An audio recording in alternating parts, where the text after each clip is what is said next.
Hey class, welcome to week 3 of our world religions. You're all doing a really good job.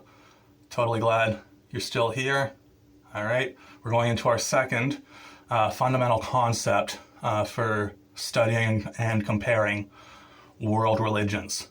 Okay, that is the concept of love.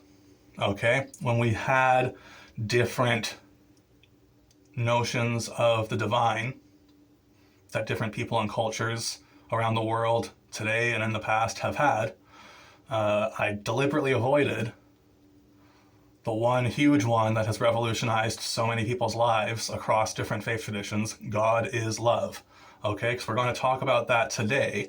And once we've gone through some definitions of love, so we're not in an overly kind of wishy-washy territory, when we have some specific definitions of love, we can again, for a group conversation this week, just say which one makes the most sense to me in my own lived experience. And then if that's different from one that you think would be helpful, that you want to get more into, you can then lay that out. Okay, this one has been what I've experienced so far, but I would like to experience that other one sometime.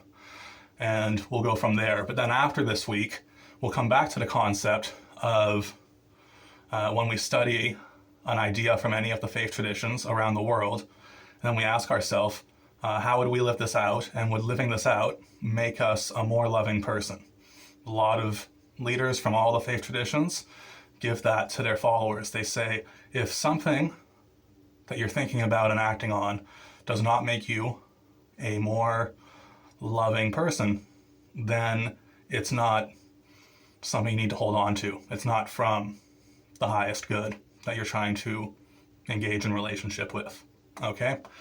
So having said that, one definition of love is willing the good of the other as other. So that means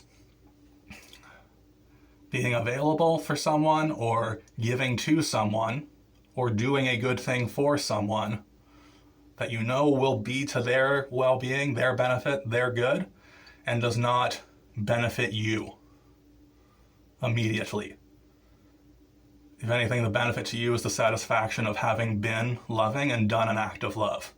And you feel it just change you in a deep way by doing that. Okay, some people have hang-ups on the willing phrase. Sometimes people, when they hear willing, it sounds like forcing. But remember, willing the good of the other can also mean giving people space and realizing when people are on different paths and just need to have some space from each other. That can also be willing the good of the other once you get to that point. Okay, so willing the good of the other as other, wanting someone to be happy and flourishing regardless of their connection to you. Okay, willing the good of the other as other. That's number one. Number two would be unity amongst distinction. And this would get at the idea that any relationship between persons, arguably between any two beings, where the nature of each participant is accepted and respected and affirmed, and at the same time they share something in common. And what they share and what they give to each other becomes a connection called love. So basically, any good connection that raises the well-being of everyone involved is a type of love relationship. Okay? That's unity amongst distinction. Last one, before we go into a separate matter when it comes to love, the last definition of love I'll put out there.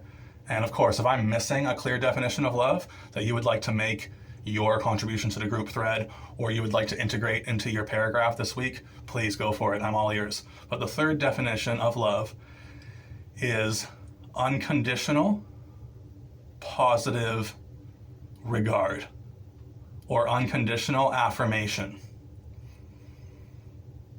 or unconditional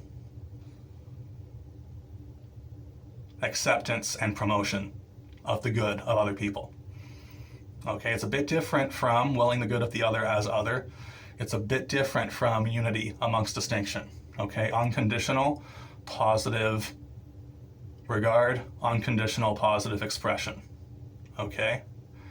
And of course, in this realm, you still need to go into what we're about to segue to, which is different types of love, different types of relationships, different contexts where different boundaries and different needs have to be accepted and respected. But through every different type of relationship, whether it's parent-child or friend-to-friend or romantic or colleagues at the workplace, in a sports team, in an artistic endeavor, in a cultural pursuit, fellow followers of a faith tradition, fellow citizens. These are all different types of relationships that could have different manifestations of unconditional positive regard, unconditional positive affirmation. Okay? So, which of those three stood out the most to you will be how you start your post in the conversation thread. And yeah, we'll reply to each other, and if we think something's missing, we will put out what's missing, and that can be an interesting conversation too.